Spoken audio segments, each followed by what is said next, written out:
ಹೇ hi, ಏನು ಬಂಗಾರ ನೀನು ಇಷ್ಟೊಂದು ಸ್ಟ್ರಾಂಗ್, ಅದು ಕೂಡ ವಿತೌಟ್ ಎನಿ ಒನ್ ಸಪೋರ್ಟ್. ಯಾರೊಬ್ಬರು ಸಪೋರ್ಟ್ ಇಲ್ಲದೆ ನಮಗೆ ನಾವೇ ಆಧಾರವಾಗಿರೋದು ಅಷ್ಟು ಸುಲಭ ಅಲ್ಲ ಗೊತ್ತಾ. But you are too strong. ಅದೇ ನಂಗೆ ಗೊತ್ತಾಗ್ತಿಲ್ಲ ಇದು ಹೇಗೆ ಸಾಧ್ಯ ಅಂತ. ಯಾರೋ ಒಬ್ಬರು ಗೊತ್ತಿದ್ದೋ ಗೊತ್ತಿಲ್ಲೇನೋ ಏನೋ ಒಂದು ಮಾತಂದರೆ ಆ ಕೂಡಲೇ ಬೇಜಾರಾಗ್ತಿ, ನಿನ್ನೊಳಗೆ ನೀನೇ ಅಳ್ತಿ, ಆದರೆ ಅದನ್ನು ಹೊರಗೆ ತೋರಿಸ್ಕೊಳ್ಳಲ್ಲ.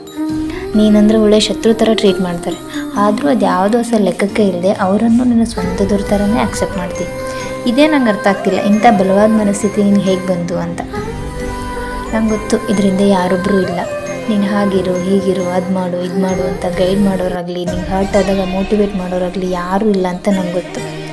ಆದರೂ ನಿಂಗೆ ನೀನೇ ಧೈರ್ಯ ತಂದ್ಕೊಂಡು ಸಮಾಧಾನ ಮಾಡಿಕೊಂಡು ಯಾರು ಏನೇ ಅಂದರೂ ಅದನ್ನು ತಲೆ ಕೆಡ್ಸ್ಕೊಳ್ದೆ ನಿನ್ನ ಪಾಡೆ ನೀನು ಬದುಕ್ತಾ ನಿನ್ನಿಂದ ಆದಷ್ಟು ಸಹಾಯ ನಿನ್ನ ಪಕ್ಕದಲ್ಲಿರೋರಿಗೆ ಮಾಡ್ತಿದ್ದೀಯಲ್ಲ, really hats off to you. ನಿನ್ನ ಬಗ್ಗೆ 100 ಜನ 100 ಮಾತಾಡಿದ್ರು ನೀನು ಒಳ್ಳೆತನ ನಿನ್ನನ್ನು ಕಾಪಾಡೋದು. ಸಾಕ್ಷಾತ್ ಶ್ರೀಕೃಷ್ಣನೇ ಭಗವದ್ಗೀತೆಯಲ್ಲಿ ಹೇಳಿದ್ದುಂಟಲ್ಲ, ಧರ್ಮೋ ರಕ್ಷತಿ ರಕ್ಷತಃ.